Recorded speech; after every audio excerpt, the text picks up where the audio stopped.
Your Excellency, the President and Commander-in-Chief of our Defense Forces, Your Excellency, the Deputy President, and all established protocols followed, I'm here and I'm honored to address this health summit on behalf of Parliament. Your Excellency, over these 2 days, delegates will speak of hospitals, will speak of funds, will speak of medicines and equipment, will speak of systems, will speak of outcomes. I wish to speak about one aspect that precedes all of them, and without which not one of them would exist, and this is the enabling legal framework.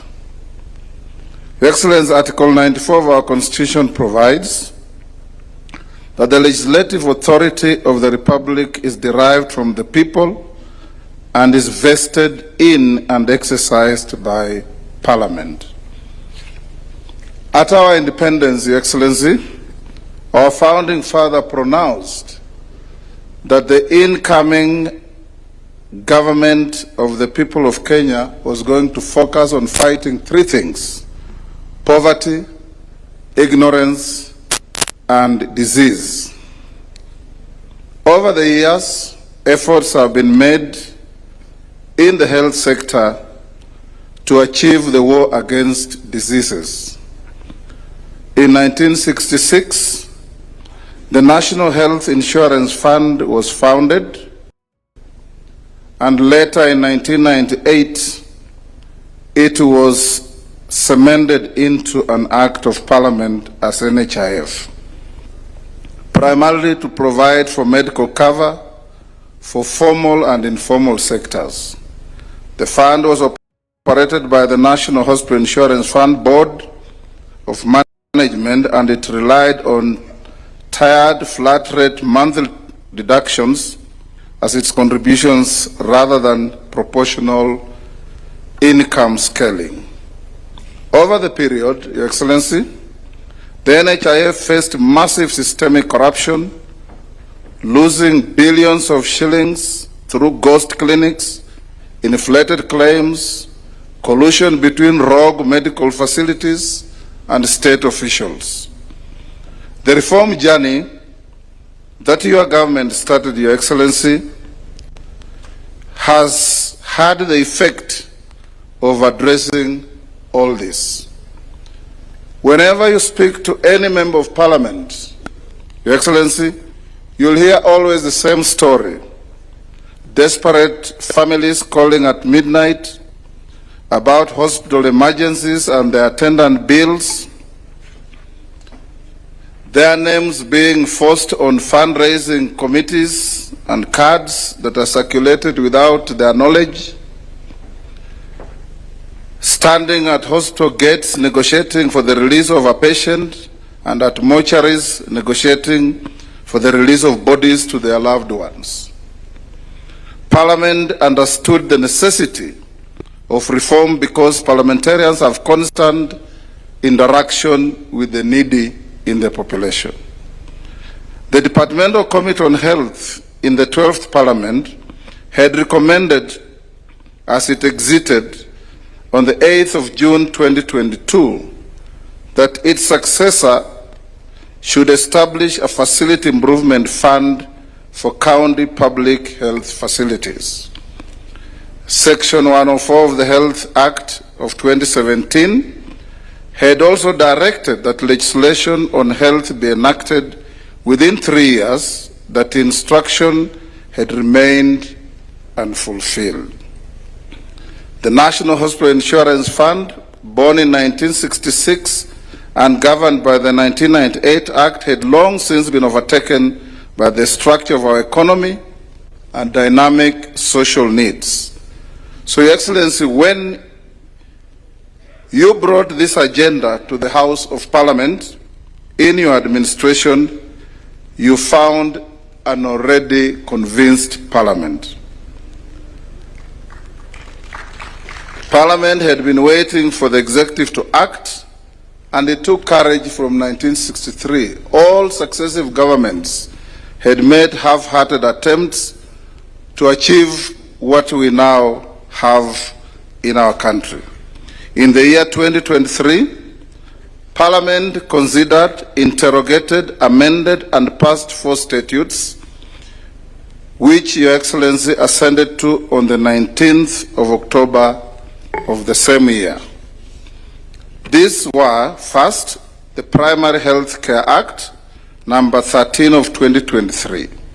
It established for the first time in our history a legal framework for the delivery and management of primary health care through primary health care networks, and it placed our community health promoters on a statutory footing rather than leaving them to the whims of successive government initiatives.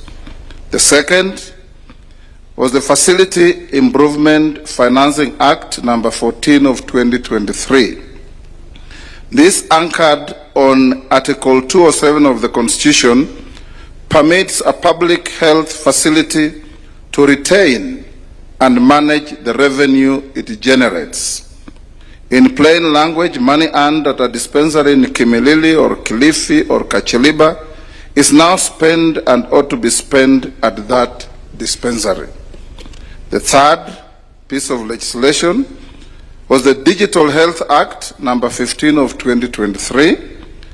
It discharged the unfinished obligation of the Health Act of 2017, established the Digital Health Agency, mandated a comprehensive integrated health information system for the whole Republic, and gave every Kenyan statutory protection over their personal health data. The fourth, the Social Health Insurance Act, the much talked about SHA, over which yours truly here was taken to court 6 times. It now, together with it establishes 3 public funds for primary health care, for social health insurance, and for emergency, chronic, and critical illnesses. 4 statutes passed in one session of Parliament, Your Excellency, was unprecedented.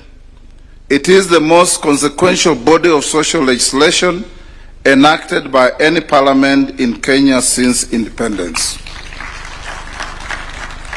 Far-reaching reforms are not always readily embraced and accepted.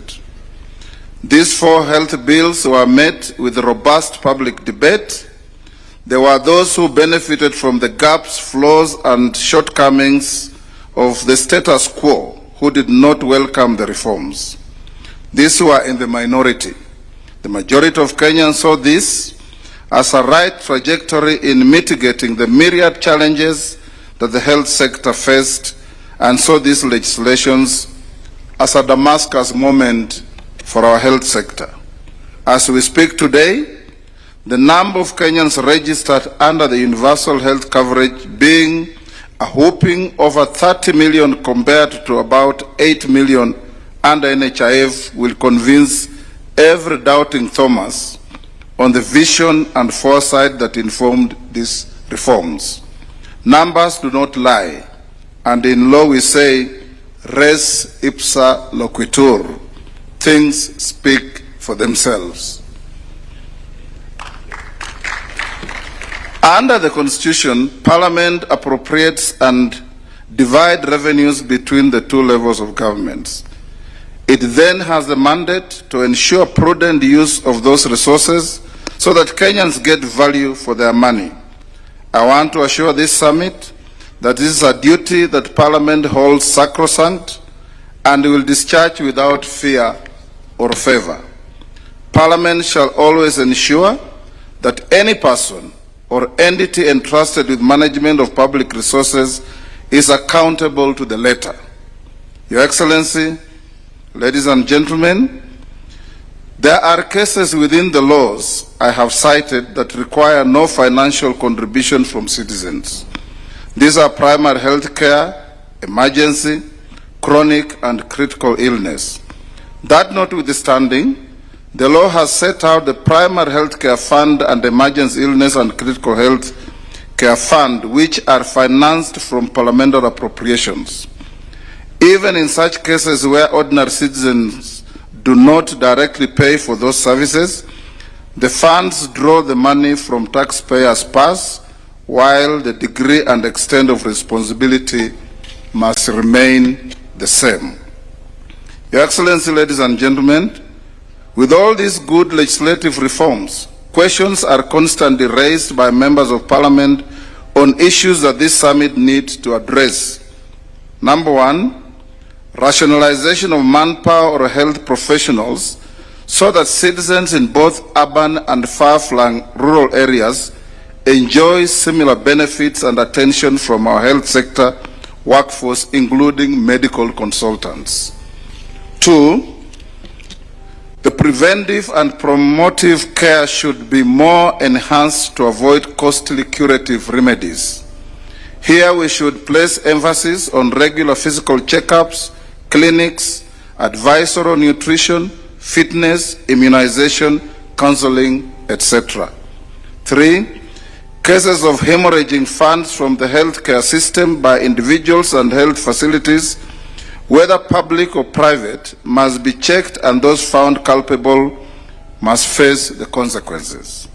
These include the war against ghost facilities that were very common under the defunct NHIF. I was happy as we went round to see that now we have an AI fraud engine that is dealing with this difficulty. The last, even where the citizen is required to make a financial contribution, the regulators should ensure that no unlawful charges are levied against any citizen. Your Excellency, distinguished delegates, ladies and gentlemen, as I conclude, I want to assure this summit that Parliament will discharge its responsibility to keep the health sector buoyant in our country. We will appropriate sufficient funds subject to the size of the envelope available and other national requirements. We will ensure appropriated funds are put to proper use, and together with the Auditor General, we will discharge these functions fully. We will remain open and ready to support the government with continuing legislative reforms to better existing laws and regulations and to give full meaning to health-related provisions in our Constitution and for the benefit of our country. I thank you.